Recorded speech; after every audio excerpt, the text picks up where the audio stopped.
नमस्कार दोस्तों, पॉइंट 32 में आपका स्वागत है। अब आपको मिलेगा हर वीडियो में बिल्कुल सटीक जानकारी। आज हम लाए हैं आपके लिए एक स्पेशल वीडियो, तो चलिए वीडियो को स्टार्ट करते हैं। स्टूडेंट्स, टेक्निकल महाप्रतियोगिता फर्स्ट में आपका स्वागत है। आप लोगों ने इस प्रतियोगिता को अटेंड करा, जो कि बहुत अच्छा रिजल्ट रहा इसका। लेकिन कुछ बच्चों ने कमेंट में बताया कि सर, ये जो आपने कंबाइन परीक्षा कराई, इसके स्थान पे यदि पार्टिकुलर परीक्षा कराई जाए तो ज़्यादा हेल्पफुल साबित होगा। तो उनकी बातों पर विचार विमर्श किया गया, तो उस पर ध्यान दिया गया है कि नेक्स्ट टाइम में आपका जो भी परीक्षा कराई जाएगी वो पार्टिकुलर आपके सब्जेक्ट पर ही कराई जाएगी और आपके आगामी परीक्षा को ध्यान रखते हुए कराया जाएगा। तो डियर स्टूडेंट्स, टेंशन लेने की कोई बात नहीं है। हमें सिर्फ पढ़ने की ज़रूरत है और अच्छा करने की ज़रूरत है। कई बार देखा गया है कि फिटर के एग्जाम में इलेक्ट्रिकल के क्वेश्चन देखने को मिल जाते हैं। इसी वजह से इलेक्ट्रिकल और फिटर के क्वेश्चन कंबाइन करके मैंने ये परीक्षा कराया था। जैसा कि आपको मालूम है, ये प्रथम प्रतियोगिता है। इसमें हम लोगों ने आपका राय जानना चाहा कि आपको किस प्रकार से क्वेश्चन चाहिए या किस प्रकार से आप टेस्ट देना चाहते हैं या किस प्रकार से आपको वीडियो चाहिए। उसी प्रकार से हम लोग नेक्स्ट वीडियो में या नेक्स्ट टेस्ट में उसको सम्मिलित करेंगे, इंक्लूड करेंगे। तो डियर स्टूडेंट्स, चलिए इसका सॉल्यूशन जान लेते हैं। पहले टेक्निकल महाप्रतियोगिता में जो पहला क्वेश्चन था वो था हु रिप्रेजेंट पोजीशन ब्रैकेट में ऑल पोजीशन इन E6013। तो E60 जो होता है डियर स्टूडेंट्स, इसको बोलते हैं, ई का मतलब होता है इलेक्ट्रोड, 60 होता है PSI होता है, जिसको 1000 से मल्टीप्लाई कर देते हैं तो आ जाता है 60,000 PSI। फिर एक जो होता है ये दर्शाता है पोजीशन को, और एक जो पोजीशन दर्शाता है, पोजीशन में क्या लिख रखा, ऑल पोजीशन। तो ऑल पोजीशन दर्शाता है एक नंबर, हमारा एक नंबर ऑल पोजीशन को दर्शाता है। फिर बात करेंगे तीन क्या है, तीन वो दर्शाता है कौन से फ्लक्स यूज कर रहे हैं इसमें। ठीक है डियर स्टूडेंट्स। फिर बात करेंगे, नेक्स्ट क्वेश्चन आएगा अपना, the choice of the right bands of blade for a particular job is determined by the. ये कह रहा है जो राइट बैंड सा है, ब्लेड है, वो किस पर निर्भर करता है। तो type of material to be cut, जो भी हम मटेरियल काटना चाहते हैं, जैसे माइल्ड स्टील, कास्ट आयरन, वो निर्भर करता है कि मटेरियल कौन सा है, तभी हम उसी अकॉर्डिंग ब्लेड को यूज करते हैं। फिर बात करेंगे डियर स्टूडेंट, नेक्स्ट है आपका third number, choose the correct value of 1 litre equal to. जैसा कि आपको मालूम होना चाहिए डियर स्टूडेंट्स कि 1 लीटर बराबर कितना होता है। तो आपको मालूम होना चाहिए 1 लीटर बराबर 1000 सीसी होता है। ठीक है डियर स्टूडेंट्स, ये क्वेश्चन आपका ए नंबर यहाँ पर सही हो जाता है, जो कि आप लोगों ने बिल्कुल इसे सही किया होगा। फिर बात करेंगे next question, fourth number, the brass and bronze are welded by dot dot flame. तो बीच में क्या आ जाएगा, डॉट डॉट के स्थान पर डियर स्टूडेंट्स बीच में क्या आ जाएगा, आप देख लीजिए। बोल रहा है ब्रास और ब्रोंज को किस फ्लेम के माध्यम से बिल्ड किया जाता है। तो आपको मालूम होना चाहिए ऑक्सीडाइजिंग फ्लेम का हम यूज कर लेते हैं ब्रास और ब्रोंज को बिल्ड करने के लिए। फिर डियर स्टूडेंट बात करेंगे नेक्स्ट 5 नंबर आता है 1 एटमॉस्फेयर इज, 1 एटमॉस्फेयर बराबर होता है। तो डियर स्टूडेंट्स, इसके 4 ऑप्शन आपको मिल जाते हैं, 1.033 kg, 10.33 kg, 100.3 kg, 1000 kg। तो आपको कंफ्यूज नहीं होना है, 1 एटमॉस्फेयर बराबर 1.033 kg होता है, ये आपको याद होना चाहिए।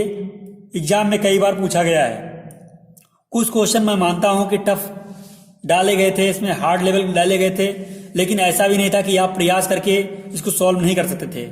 यदि आप पढ़ाई अच्छे से किए होते, अच्छे से पढ़े होते, तो जाहिर सी बात उसको अटेम्प्ट करने की कोशिश करते या उसको सही क्वेश्चन कर सकते थे।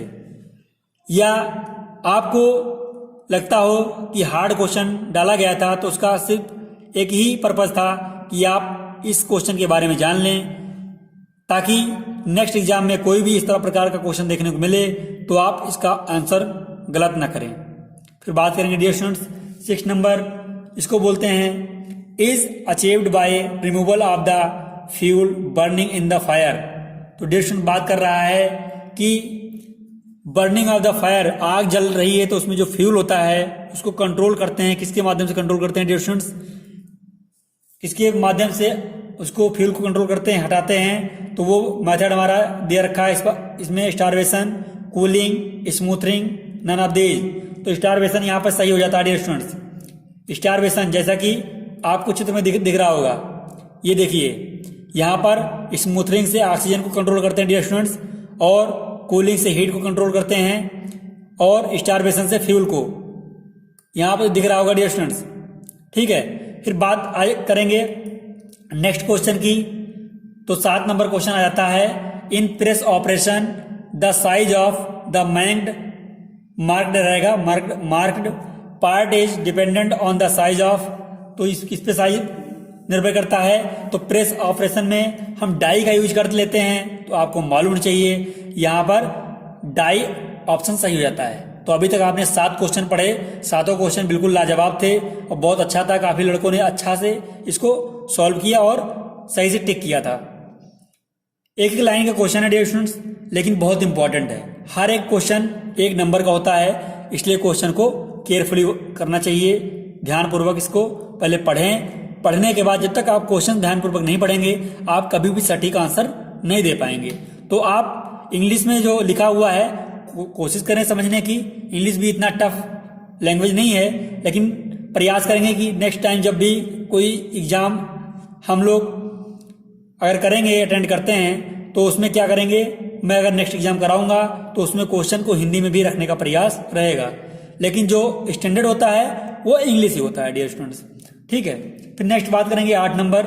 8 नंबर में दे रखा है, for a given line voltage for heating coils will produce maximum heat when connected. ये कह रहा है डियर स्टूडेंट्स, हमारा जो हीटिंग कॉइल है वो मैक्सिमम हीट का प्रोड्यूस मतलब करता है। मैक्सिमम जो होता है फॉर हीटिंग, जो 4 हीटिंग कॉइल्स होते हैं विल प्रोड्यूस, कह रहा मैक्सिमम हीट। मैक्सिमम हीट कब करेंगे, जब वो कनेक्टेड किससे होगा, ऑल इन पैरेलल, सभी पैरेलल सीरीज में जुड़े होंगे, समांतर श्रेणी में जुड़े होंगे, तब वो क्या करेगा, वो ज्यादा हीट प्रदान करेगा। जो कि ये इलेक्ट्रिकल का है, लेकिन ये मैकेनिकल वाले भी पढ़ सकते हैं, बहुत ज्यादा टफ नहीं है, बिल्कुल एवरेज का क्वेश्चन था, इसको आप कर सकते थे। फिर बात करेंगे आएगा a moving mandrill is used. हाँ, तो जो मैंड्रिल का यूज करते हैं मूव करने में, तो किसको होल्ड करता है मैंड्रिल, तो मैंड्रिल को जो यूज करते हैं वो ट्यूब ड्राइंग। ट्यूब ड्राइंग मतलब क्या होता है डियर स्टूडेंट्स, जो ट्यूब होता है, पतली पाइप होती है, उसमें कोई ऑपरेशन करना होता है तो मैंड्रिल का ही यूज कर लेते हैं। मैंड्रिल बहुत इंपॉर्टेंट है, कई बार क्वेश्चन पूछा गया है। ठीक है डियर स्टूडेंट्स, फिर बात करेंगे नेक्स्ट आपका 10 नंबर क्वेश्चन आता है, लिखा है in lathe the carriage and tailstock are guided on. ये कह रहा है जो लेथ में कैरेज होता है टेलीस्टॉक को, वो किस प्रकार गाइड करते हैं। तो कैरेज और टेलीस्टॉक को जो गाइड करता है वो आपको पता होना चाहिए, डिफरेंट गाइड वेज, जिसको बोलते हैं फ्लैट बेल्ट और वे बेल्ट, ये कॉम्बिनेशन बेल्ट भी बोलते हैं डियर स्टूडेंट्स। तो यहाँ पर डिफरेंट गाइड वेज आपका बिल्कुल सटीक आंसर हो जाता है, क्योंकि जो ऑप्शन में same guide ways, any one of the above, not guided any guide ways, तो इसमें कुछ नहीं करना है, आपको साफ साफ आपका करेक्ट आंसर मिल जाता है, डिफरेंट गाइड वेज। फिर बात करेंगे नेक्स्ट क्वेश्चन की। तो इसमें लिखा हुआ है the spindle speed of machine tool are usually design to follow. Dear students, clear दिख रहा होगा आप लोग को, स्पिंडल जो होता है मशीन में, स्पीड जो स्पिंडल स्पीड होती है मशीन टूल में क्या यूज करते हैं, डिजाइन करते हैं किससे। डियर स्टूडेंट्स, आपको मालूम होना चाहिए ज्योमेट्रिकल प्रोग्रेशन, ज्योमेट्रिकल ज्यामितीय जो प्रोग्रेशन होता है उस पर ये क्या करता है, डिजाइन करता है। ठीक है, उसी से फॉलो करता है जिसको, ज्योमेट्रिकल प्रोग्रेशन को। तो आपका यहाँ बी ऑप्शन सही हो जाता है, अर्थमेटिकल होगा नहीं, हार्मोनिका होगा नहीं, लॉगरिथमिक होगा नहीं, तो आपका एक ही आंसर बच जाता है बी ऑप्शन, जो कि बी ऑप्शन करेक्ट आंसर है। फिर बात करेंगे the back rake and side rake of round nose tool are. तो यहां पर मालूम होना चाहिए, ये बहुत इंपॉर्टेंट क्वेश्चन है, एक ज्यादातर एग्जाम में तो पूछा नहीं गया है, लेकिन आपको पता होना चाहिए बैक रैक और साइड रैक जो होता है और राउंड नोज टूल पे क्या रखते हैं, किस पे कौन सी एंगल रखते हैं, तो आपको मालूम होना चाहिए 0 कितना रखते हैं, बैक रेक साइड रेक 0 रखते हैं। तो यहाँ पर आपका सी ऑप्शन बिल्कुल करेक्ट हो जाता है। फिर बात करेंगे नेक्स्ट आ जाएगा आपका 13 नंबर आता है the broaching operation in which the tool moves part the stationary work is known as. Dear students, ये कह रहा है ब्रोचिंग ऑपरेशन में हम क्या करते हैं, जब टूल को मूव करता है तो क्या होता है, जो वो वर्क करता है उसको किस नाम से जानते हैं, तो आपको पता होना चाहिए ब्रोचिंग ऑपरेशन होता है जो मूव करता है स्टेशनरी वर्क में, तो क्या बोलते हैं उसको, पुल ब्रोचिंग। यहाँ पर पुश नहीं लगाना है आपको सटीक आंसर पुल ब्रोचिंग लगाना है। तो पुल ब्रोचिंग जो है बिल्कुल राइट आंसर हो जाता है। फिर चलते हैं नेक्स्ट क्वेश्चन की तरफ। नेक्स्ट क्वेश्चन है if A live conductor of a public supply touches earth metal. ये क्या कह रहा है, यदि एक live conductor public supply touches the earth metal, मतलब जो भूमि से मेटल निकलता है उस पर हम क्या करते हैं, सप्लाई करते हैं, तो क्या होता है डियर स्टूडेंट्स, इसका कौन सा आंसर हो जाएगा, तो supply voltage will increase, supply voltage will decrease, no current will flow, current will flow to earth. हाँ बिल्कुल सही है। यदि आप अर्थ मेटल पे करंट सप्लाई कर देते हो, कंडक्टर का काम करने लगता है, तो क्या करता है, current will flow to earth, earth में बहना शुरू हो जाता होगा, ठीक है, शुरू हो जाएगा किसमें, अर्थ जमीन पर, क्योंकि उसको अर्थ मिलता रहता है जो गुड कंडक्टर लाइव कंडक्टर होता है, ठीक है। तो इसका आंसर क्या सही हो जाएगा dear students, current will flow to earth, ये राइट आंसर निकल के आ जाता है। फिर बात करेंगे नेक्स्ट इलेक्ट्रिक शॉकेज। ये सब इलेक्ट्रिक के हैं लेकिन क्वेश्चन अच्छे हैं इसलिए मैं करा दे रहा हूं, बाकी जो न्यूमेरिकल्स वगैरह होंगे वो आपको डी आंसर सॉल्व कराएंगे नेक्स्ट वीडियो में। Dear students, electric shocks, electric shock क्या होता है आपको मालूम है, ये क्या होता है, तो डियर स्टूडेंट्स जो इलेक्ट्रिक शॉक होता है वो समटाइम्स फैटल, इसका करेक्ट आंसर हो जाएगा, ये क्या होता है, समटाइम फैटल होता है, इसको इलेक्ट्रिक शॉक बोलते हैं। फिर नेक्स्ट आपका आ जाएगा 16 नंबर, तो 16 नंबर है in which one battery container is made of, इसमें से बैटरी कंटेनर किस मटेरियल से बना होता है, तो बैटरी कंटेनर ये आता है WCS में वर्कशॉप कैलकुलेशन एंड साइंस, तो आपको यहाँ पढ़ लेना है। तो हुड रबर इसका राइट आंसर है, तो इसको गलत नहीं करना है, हुड रबर राइट आंसर है। बैटरी कंटेनर किसकी बनी होती है, हुड रबर की। शेखर सर ने बहुत बढ़िया क्वेश्चन इसमें डाला है, तो इसको आपको बिल्कुल नोट कर लेना है। फिर नेक्स्ट बात करेंगे the heating effect of electric current is used in, हम क्या करते हैं, हीटिंग जो इफेक्ट होता है इलेक्ट्रिक करंट का वो किस प्रकार यूज करते हैं, तो डियर स्टूडेंट्स हमें पता होना चाहिए जो हम यूज करते हैं वो वैक्यूम क्लीनर से यूज करते हैं। कैसे, वैक्यूम क्लीनर, यहाँ आपका डी ऑप्शन सही हो जाता है। और बढ़ते हैं हम नेक्स्ट क्वेश्चन की तरफ। फिर आता है 18 number the usual value of the surge impedance of your telephone line is ohm, कह रहा है जो वैल्यू होता है, ठीक है, किसका, जो सर्ज इम्पीडेंस का टेलीफोन लाइन में यूज करते हैं ओम में, वो कितना यूज करते हैं, तो टेलीफोन लाइन में जो ओम यूज करते हैं वो इम्पीडेंस क्या होता है डियर स्टूडेंट्स, इसका राइट आंसर आपको निकल के आता है यहाँ से 75,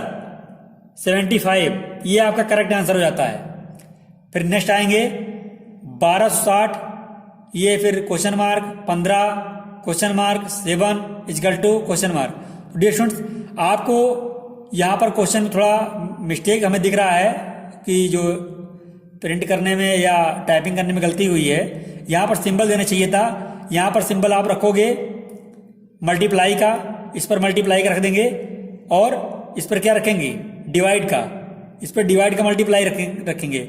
जब यहाँ डिवाइड कर देंगे और इसको मल्टीप्लाई कर देंगे तो हमारा राइट आंसर निकल के आ जाएगा 12 आंसर बिल्कुल करेक्ट आंसर है, क्योंकि 15 7 105, 105 से अगर 1260 को भाग देंगे तो 12 निकल के आ जाएगा आंसर, ठीक है। 105 से अगर 1260 को देंगे तो 12 आंसर निकल के आ जाएगा। और फिर नेक्स्ट बात करेंगे 20 नंबर है in most high speed milling, dear students, in most high speed milling cutters positive radial rake angle is, इसमें कह रहा है हाई स्पीड कटर में जो तो पॉजिटिव रेडियल रेग एंगल कितना होता है, तो आपको 10 से 15 होता है। कितना होता है एंगल? 10 से 15 डिग्री। बहुत इंपॉर्टेंट है, इसको नोट कर लीजिए। ये मशीनिस्ट ट्रेड से है। यदि आप मशीनिस्ट ट्रेड से हैं, फिटर से हैं, टर्नर से हैं, तो आपके बहुत इंपॉर्टेंट है। क्वेश्चन बिल्कुल गलत नहीं था, थोड़ा स्टैंडर्ड अच्छे लेवल का रखा गया था क्वेश्चन, इसलिए आपको दिक्कत आई। दूसरी बात, सारे क्वेश्चन इंग्लिश में पूछे गए थे, इसलिए आपको दिक्कत आई। कोई नहीं, नेक्स्ट बार हम लोग अच्छे से करेंगे और इसको हिंदी में लाएंगे क्वेश्चन को। फिर बात करेंगे 21 number question, in drawing operation increase of die radius. ये क्या कह रहा है? ड्राइंग ऑपरेशन में जो डाई रेडियस इंक्रीज होता है वो किस प्रकार होता है? तो डियर स्टूडेंट्स, आपको पता होना चाहिए, has much influence on punch load and is decrease. Second है does not influence the punch load much. Third है पंच लोड इंक्रीज। फिर फोर्थ आ जाता है punch load depends 0:11 ratio other consideration. नहीं, तो यहां पर आपका जो फर्स्ट है has much influence on punch load and decrease. इससे क्या होता है? वो इन्फ्लुएंस ज्यादा होता है और जो पंच का लोड होता है वो डिक्रीज होता है। ठीक है, किसमें? ड्राइंग ऑपरेशन में। तो आपको ये यहां पर ही पहला ऑप्शन सही मिल जाएगा। फिर आगे बढ़ेंगे 22 नंबर है the bear on the cross slide और compound rest can be taken up by tightening the adjustable. तो ये क्या कह रहा है डियर स्टूडेंट्स? यहां पर देख लीजिए, कह रहा है bear the cross slide. Cross slide में क्या करता है? कंपाउंड रेस्ट होता है। Can be taken by tightening adjustable, उसको टाइट करके और एडजस्टेबल करने के लिए किसका प्रयोग करते हैं? तो जिप्स लगे होते हैं, जिप्स का हम कर लेते हैं वहां प्रयोग। ये कहां पर करते हैं? कंपाउंड रेस्ट क्रॉस स्लाइड के ऊपर।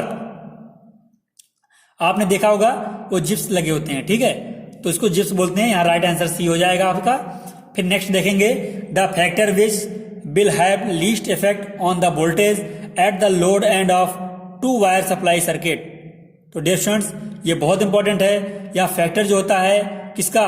जब लीस्ट इफेक्ट दिखाना होता है, कुछ प्रभाव दिखाना होता है, तो वोल्टेज और लोड एंड 2 वायर सप्लाई में सर्किट में कौन सा कैसे प्रयोग करते हैं हम? यहाँ पर क्या हो जाएगा? कितने हर्ट्ज मतलब देते हैं फ्रीक्वेंसी, आपको पता है डियर स्टूडेंट्स?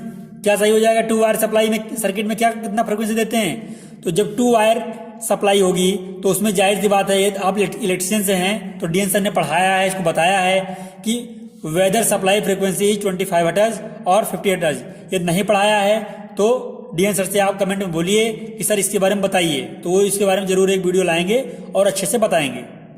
तो इसका आपका ऑप्शन सेकंड सही हो जाता है, वेदर सप्लाई फ्रीक्वेंसी 25 हर्ट्ज से 50 हर्ट्ज।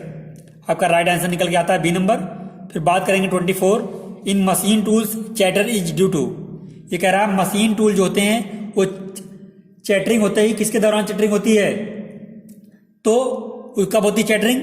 वो जो सेल्फ एक्साइटेड वाइब्रेशन, जो खुद से वाइब्रेशन होता है, तब चैटरिंग की संभावना ज्यादा रहती है। किसके कब के दौरान चैटरिंग? चैटर होता है सेल्फ एक्साइटेड वाइब्रेशन के दौरान, सेल्फ चैटर होता है मशीन टूल में। तो आपका डी ऑप्शन है, राइट आंसर निकल के आ जाता है। फिर आगे बढ़ते हैं डियर स्टूडेंट्स। आगे है एक गिलमेट इज ए टूल। तो गिलमेट क्या है? गिलमेट एक ऐसा टूल है जो कि आपने देखा वर्कशॉप में यूज होता है। ये एक बोरिंग टूल है। बहुत इंपॉर्टेंट क्वेश्चन है ये, खासकर मेन मोस्ट इंपॉर्टेंट लिख सकते हैं आप। गिलमेट के क्वेश्चन कई बार पूछे गए हैं और हम लोग वहां पर आंसर गलत कर देते हैं, तो आंसर आपको गलत नहीं करना है, नोट कर लीजिए। इसका ऑप्शन बोरिंग हो जाएगा डियर स्टूडेंट्स, तो बोरिंग इज ये राइट आंसर। फिर नेक्स्ट आगे बढ़ लेते हैं, 26 नंबर बात करेंगे, with increasing angle of shear the force on punch. ये कह रहे हैं शेयर में क्या करते हैं? एंगल को इंक्रीज करते हैं, और फोर्स ऑन पंच, पंच पर जो फोर्स करते हैं तो उसका क्या प्रभाव पड़ता है? तो डियर स्टूडेंट, हमारा डिक्रीज होता है, लाइनर जो फोर्स होता है क्या होता है? वो डिक्रीज होता है। तो लिख लीजिए डिक्रीज लाइनरली। ठीक है, तो डियर स्टूडेंट ये इंपॉर्टेंट हो जाता है। यहां पर आ जाएगा डिक्रीज लाइनरली। ठीक है, फिर बात करेंगे लाइनरली हो गया। फिर 27 आ जाएगा, half nut is connected with. Half nut जो कि लेथ मशीन से है। सारे क्वेश्चन फिटर से है, लोग कह रहे हैं फिटर से नहीं है, लड़के बता रहे हैं, स्टूडेंट्स बोल रहे हैं सर फिटर से नहीं है। फिटर से कहां से नहीं क्वेश्चन? ये क्वेश्चन फिटर से है। ये भी question half nut is connected with, तो आपको पता होना चाहिए हाफ नेट कनेक्ट कब करते हैं, जब थ्रेड कटिंग करते हैं लेथ मशीन पर। मैंने क्वेश्चन जो भी उठाए हैं, क्वेश्चन अच्छे हैं, इंपॉर्टेंट है, थोड़ा लेवल हाई है, लेकिन इंग्लिश लैंग्वेज की वजह से आप समझ नहीं पाए होंगे। बाकी क्वेश्चन बहुत इजी है, बहुत अच्छा है, ज़्यादा इजी तो नहीं कह सकते, लेकिन एवरेज का है। ये क्वेश्चन आता है या नहीं आता है तो आपको देखने को मिल सकता है। इसरो, डीआरडीओ, नेवी, ओएफबी, कोई भी एग्जाम आप देते हैं तो किसी में हार्ड आता है, किसी में थोड़ा मीडियम लेवल का आता है, तो थोड़ा सा अंतर हो सकता है, लेकिन पढ़ना जरूरी है, जानना जरूरी है। ठीक है, फिर बोलता हूं नॉलेज सटीक होनी चाहिए, नॉलेज कंप्लीट होनी चाहिए। डियर स्टूडेंट्स, फिर बात करेंगे 28 नंबर। 28 नंबर क्या है? यानी ये कैप्स्टन लेथ। कैप्स्टन लेथ क्या होता है? ये भी ये मास प्रोडक्शन में यूज करते हैं, ये टैरेट लेथ और कैप्स्टन लेथ का मास प्रोडक्शन में यूज करते हैं। तो डियर स्टूडेंट्स, इन ये capstan lathe the turret is mounted on, तो टैरेट को माउंट कब कहाँ करते हैं कैप्स्टन लेथ में? तो हम लोग a short slide of ram sliding on the saddle, क्या करते हैं? सैडल पर रैम स्लाइडिंग जो होता है शार्ट स्लाइड को यूज करते हैं। ठीक है, तो यहाँ पर ऑप्शन ए नंबर सही हो जाता है, हमारा राइट आंसर निकल के आता है। फिर बात करेंगे डियर स्टूडेंट्स 29 नंबर। 29 नंबर है कन्वर्ट 2.5 मेगा ओम इनटू ओम। तो आपको पता है अगर मेगा ओम से हम कन्वर्ट करेंगे तो जाहिर सी बात है हमारा जब मल्टीप्लाई कराएंगे तो हमारा 25 00 000 कितना आ जाएगा? इकाई, ढाई, सैकड़ा, हजार, 10,000, लाख, 10 लाख, 25 लाख ओम निकल के आ जाएगा। आप इसको जब 2.5 को मल्टीप्लाई कराएंगे किससे कराएंगे डियर स्टूडेंट्स? देखिए यहाँ पर 2.5 दे रखा है ना, तो यहाँ पर आपको किससे कराना पड़ेगा मल्टीप्लाई? हाँ, यहाँ आपको 10 किससे कराना है? 10 लाख से कराना है? नहीं, 10 लाख नहीं होगा। यहाँ पे कितना हो जाएगा? मल्टीप्लाई कराइए, देखिए कितने से कराएंगे। ठीक है, चलिए आगे बढ़ते हैं, ज़्यादा टाइम नहीं लेंगे इस पर। ठीक है, इलेक्ट्रिकल का क्वेश्चन है। फिर 30 नंबर आ जाएगा lap joint are employed on plates having thickness. ये कह रहा है जो लैब ज्वाइंट करते हैं, जो वेल्डिंग करते हैं, उसमें लैब ज्वाइंट होता है। लैब ज्वाइंट हम कितनी थिकनेस तक कर सकते हैं, कितनी थिकनेस के प्लेट को करते हैं? तो डियर स्टूडेंट्स, जो 3 mm से कम होते हैं वो उसमें हम लैब ज्वाइंट कर सकते हैं। वैसे भी मैं इसके बारे में पढ़ा चुका हूँ, बता चुका हूँ। यदि आपने वीडियो नहीं देखी है तो आप जाके वहाँ से प्लेलिस्ट निकालिए फिटर का, और फिटर थ्योरी से देख सकते हैं। फिर बात करेंगे नेक्स्ट, यहाँ पे हो जाएगा आपका लेस देन 3 mm। फिर नेक्स्ट आएगा 31 which are the following is not ये फाइल बेस्ड ऑन कट। तो यहाँ पर आपका राइट आंसर क्या निकल के आता है डियर स्टूडेंट्स? जो कह रहा है कौन सी ऐसी फाइल है जो कट के आधार पर नहीं है। तो आपको यहाँ second cut file right answer मिल जाता है, क्योंकि डबल कट के आधार पर, सिंगल कट के आधार पर, रेस्ट कट के आधार पर, लेकिन सेकंड कट फाइल जो है वो कट के आधार पर नहीं है। फिर बात करेंगे 32 नंबर 5 HP। HP क्या होता है? हॉर्स पावर होता है। तो 5 हॉर्स पावर क्या दर्शा रहा है? इसका मतलब किसके बराबर होगा? तो 5 हॉर्स पावर 375 kgm किलोग्राम पर सेकेंड। आपका बी नंबर ऑप्शन सही हो जाता है, बिल्कुल राइट आंसर।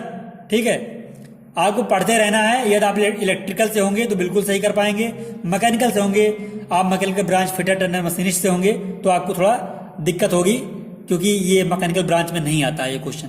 ठीक है, लेकिन जानकारी के लिए आप पढ़ सकते हैं इसको। फिर नेक्स्ट बात करेंगे 33 नंबर। ये है फॉर करंट टू फ्लो ये सर्किट मस्ट बी।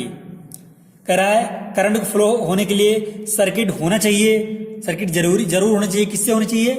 आपको पता होना चाहिए। इसमें क्या सही हो जाएगा डियर स्टूडेंट्स? आंसर बताइए। कंप्लीट। क्या होना चाहिए? कंप्लीट होना चाहिए। सर्किट कंप्लीट नहीं होगी तो क्या होगा? करंट फ्लो कैसे कराओगे? तो डियर स्टूडेंट्स बहुत इंपॉर्टेंट है, यहाँ पर कंप्लीट हो जाएगा। ठीक है, फिर बात करेंगे next 34 number the velocity of operation in power drop hammer is of the order of. ये कह रहे हैं जब पावर ड्रॉप करते हैं, जब हैमर को छोड़ते हैं तो कितना होता है, किस ऑर्डर में छोड़ते हैं? तो डियर स्टूडेंट्स यहाँ पर 3 से 9 मीटर पर सेकंड के हिसाब से छोड़ते हैं। ये बहुत इंपॉर्टेंट है। ये कह रहे हैं, कुछ बच्चे बोल रहे हैं कि हमारे ब्रांच में नहीं है। बताइए आपके ब्रांच में कहाँ से नहीं है? आप मैकेनिकल से अगर क्वेश्चन आता तो आप ये नहीं कह सकते कि हमारे ब्रांच का क्वेश्चन नहीं है। ठीक है, तो एग्जाम में क्वेश्चन आएंगे तो आप ये नहीं कह सकते कि ये हमारे ब्रांच का नहीं है, ये मैकेनिकल ब्रांच से आता है। हो सकता है तुमने ITI में ना पढ़ा हो, लेकिन ये क्वेश्चन आजकल एडवांस लेवल का दे रहा है। 2-4 क्वेश्चन मिल जाता है देखने को, तो उसी हिसाब से मैंने इसको रख दिया था। ठीक है, ये इंपॉर्टेंट है, इसका राइट आंसर डी हो जाएगा। फिर बात करेंगे 35 नंबर। 35 नंबर है is the filter use for in the circuit. Circuit में क्या करते हैं, फिल्टर को यूज करते हैं। किस लिए यूज करते हैं, प्रिवेंट वेव, क्या करते हैं, जो लहरदार होता है सुरक्षा के लिए, लहर सुरक्षा के लिए, ठीक है, लहर सावधानी के लिए, लहर से बचाने के लिए क्या करते हैं, फिल्टर का यूज करते हैं सर्किट में, ठीक है। ये आंसर बिल्कुल राइट हो जाएगा, ए नंबर आपका। फिर बात करेंगे 36 नंबर, 200 वोल्ट वाट और 100 watt 200 watt lamps are connected in series across ये 200 voltage supply, the total power consumed by each lamp will be watts. तो यहाँ पर कह रहा वाट्स कितना होगा, जो कंज्यूम पावर टोटल पावर होगा वो कितना निकल के आएगा। तो जब इसको हम सॉल्व कर लेंगे तो हमारा 25 निकल के आ जाएगा। डी आंसर इसको बारे में बता देंगे, इलेक्ट्रिकल संबंधित है। मैं मैकेनिकल के सारा क्वेश्चन मैं सॉल्व कराता हूँ और इलेक्ट्रिकल का डी आंसर और WCS के शेखर सर। तो सभी का पार्टिकुलर ब्रांच है, वहां से आप पढ़ सकते हैं, अच्छे से पढ़ाया जाएगा, आपको अच्छे से बताया जाएगा।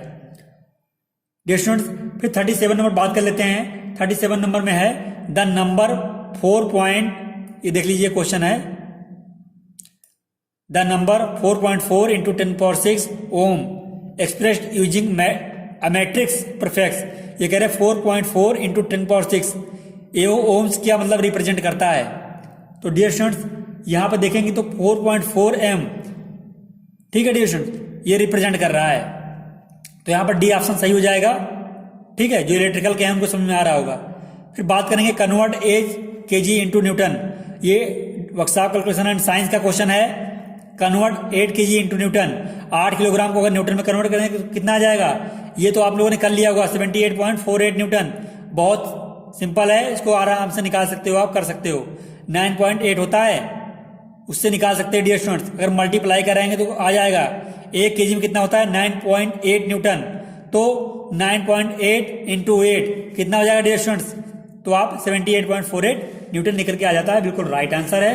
फिर बात बड़े आगे करेंगे 39 नंबर की। 39 नंबर है थ्रेड रोलिंग इज ये रिस्ट्रिक्टेड टू, क्या होता है, कह रहा है थ्रेड रोलिंग जो है वो प्रतिबंधित रहता है किस पे प्रतिरोध करता है, ferrous material, ductile material, hard material, none of these. तो थ्रेड रोलिंग आप डक्टाइल मटेरियल पर नहीं कर सकते। डियर स्टूडेंट्स ध्यान दीजिएगा, यहाँ पे थ्रेड रोलिंग कैसे कर सकते हैं आप, डक्टाइल मटेरियल बिल्कुल नहीं कर सकते, मुलायम होगा वो, ठीक है। तो यहाँ पर बी ऑप्शन बिल्कुल सही है, डक्टाइल मटेरियल।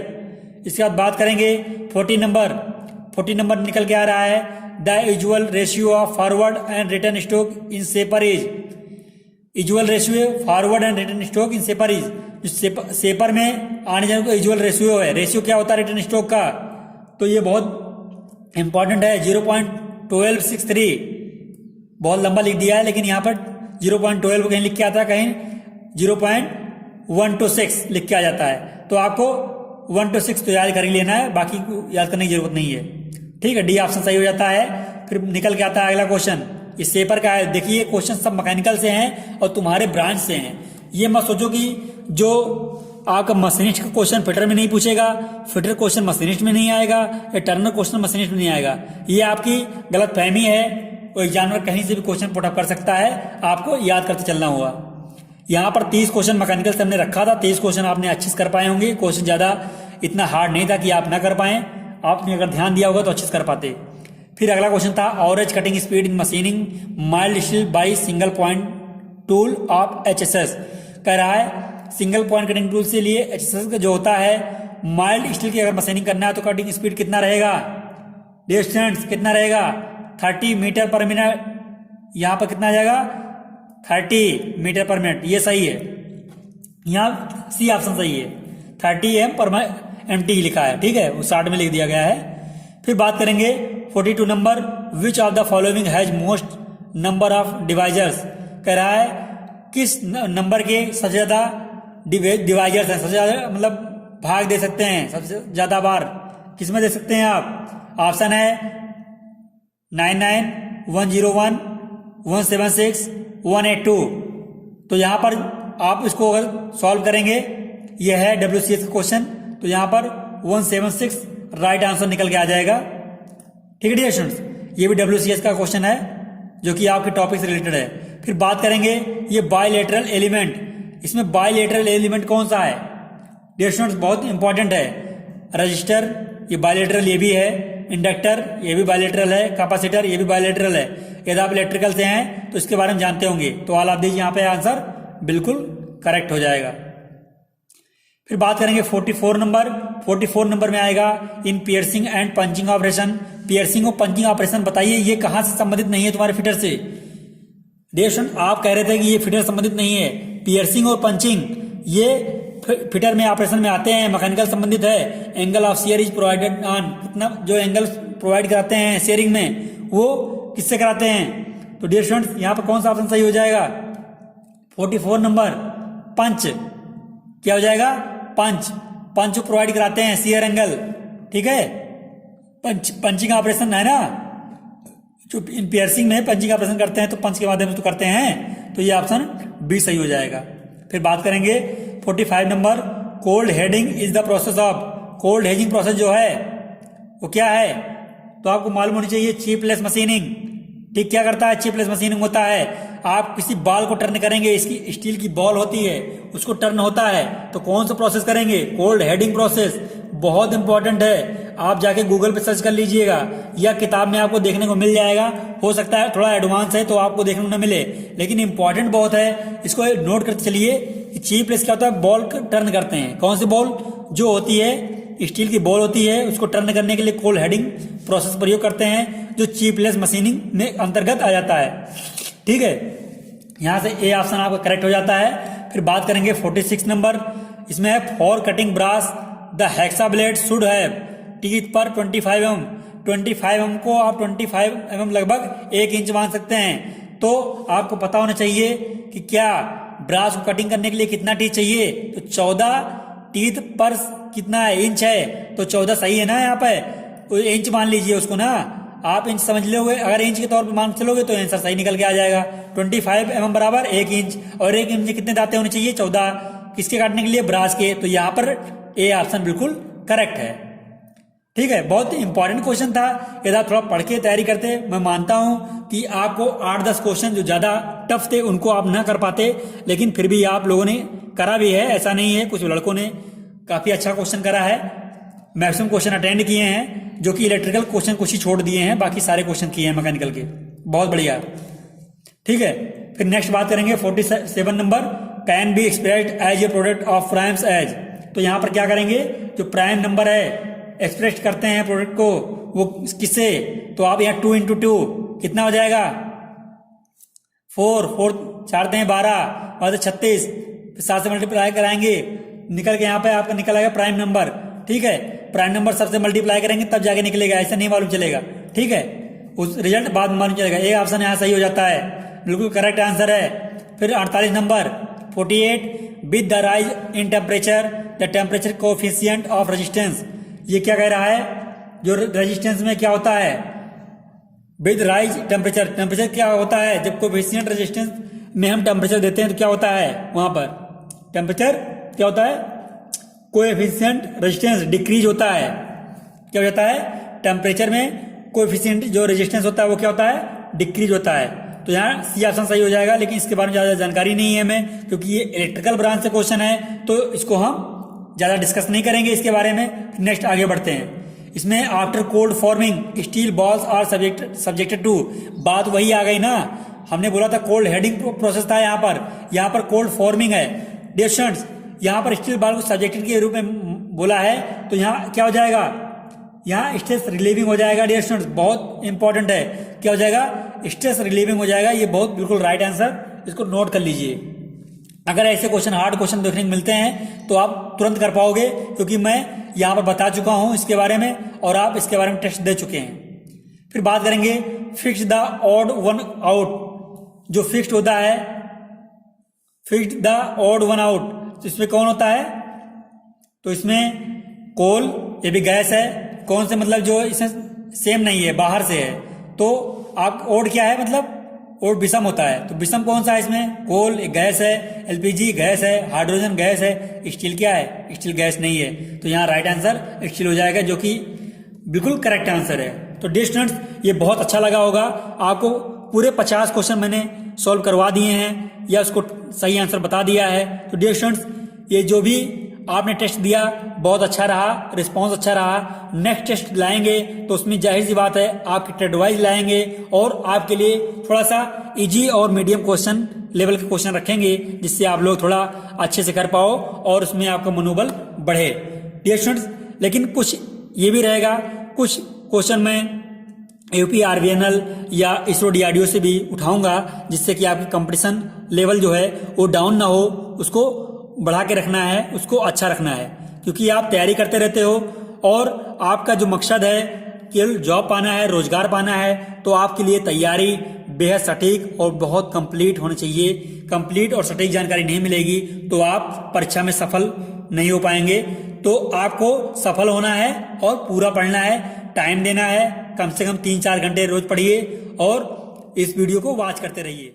जानते हैं कि आज के प्राइज के विनर कौन हैं और उन विनर का नाम है, जैसा कि फर्स्ट नेम है, फर्स्ट रैंक विशाल वर्मा का। ये बिलोंग करते हैं गोंडा से, गोंडा उत्तर प्रदेश से, और इनकी तैयारी बहुत अच्छी है, इन्होंने रैंक भी अच्छा हासिल किया है। तो आप लोग को भी टॉप 10 में जगह बनाना है, तो आप लोग को बराबर वीडियो वॉच करते रहना है और तैयारी अपनी अच्छी रखना है और टेस्ट में अच्छा स्कोर कर पाएंगे तो जल्द ही गवर्नमेंट जॉब आपके कदमों में होगी। तो डियर स्टूडेंट्स, जो सेकंड रैंक है नंद कुमार मौर्य जी का, ये है गोंडा से, उत्तर प्रदेश से। जो थर्ड रैंक है वो रविकांत कुमार नाम है इनका, ये बिहार से बिलोंग करते हैं। फोर्थ रैंक है सौरभ मुखर्जी का, ये झारखंड से बिलोंग करते हैं। फिफ्थ रैंक है शुभ अग्रवाल का, ये मुरादाबाद से बिलोंग करते हैं। सिक्स्थ रैंक है कुमारी काजल का, ये आगरा से बिलोंग करती हैं। सेवन्थ रैंक है शाहनवाज सैफी का, ये बिलोंग करते हैं संभल डिस्ट्रिक्ट उत्तर प्रदेश से। एट्थ रैंक है शुभम तिवारी का, ये बिलोंग करते हैं लखनऊ से। नाइन्थ रैंक है मितेश कुमार शर्मा का, ये बिलोंग करते हैं कानपुर से। 10th रैंक है परवेज आलम का, ये बिलोंग करते हैं पाकवाड़ा से, जो कि मुरादाबाद के पास पड़ता है। तो डियर स्टूडेंट्स, ये रहे आज के टेक्निकल महाप्रतियोगिता प्रथम प्रतियोगिता के विजेता। तो डियर स्टूडेंट्स, इस प्रतियोगिता का मेन जो मकसद है वो है आपकी अच्छी तैयारी कराना, आपका तैयारी को जांचना। तो डियर स्टूडेंट्स, मैं उम्मीद करता हूँ कि ये टेस्ट रहा काफ़ी हेल्पफुल रहा होगा आपके लिए, और नेक्स्ट टाइम से जो भी टेस्ट आएगा वो ब्रांच वाइज आएगा और उसमें कंटेंट मैं शामिल करूँगा, और क्वेश्चन का जो स्टैंडर्ड रहेगा वो मीडियम लेवल का रहेगा, ना ज़्यादा हाई रहेगा ना ज़्यादा लो रहेगा। तो मीडियम लेवल से क्वेश्चन उठाऊँगा कि आपको दिक्कत भी नहीं होगी और आपको समझ में आएगा, और मैं कोशिश करूँगा वो क्वेश्चन हिंदी में रखे जाएँ जिससे आप उसका सटीक आंसर दे पाएँ, क्योंकि अधिकतर जो मेरे चैनल से जुड़े हैं वो सब स्टूडेंट हिंदी में क्वेश्चन की मांग कर रहे हैं। तो मैं अगला जो वीडियो लाऊंगा उसमें सारे क्वेश्चन मैक्सिमम हिंदी में रखूंगा, और यह कोशिश रहेगी कि हिंदी इंग्लिश दोनों में रखें। तो डियर स्टूडेंट्स, अपनी प्रतिक्रिया, अपना सुझाव कमेंट बॉक्स में जरूर दें। और हाँ, ये चैनल पर हमारे नए हैं तो सबसे पहले आप टेलीग्राम लिंक का चिन्ह दिया हुआ है डिस्क्रिप्शन में, तो टेलीग्राम लिंक को ज्वाइन करें और टेलीग्राम चैनल से ज्वाइन होकर आप वहाँ पर अपनी बात रख सकते हैं और आप मुझसे जुड़ सकते हैं। तो डियर स्टूडेंट्स, आज के लिए इतना ही। Thanks for watching, bye bye, take care.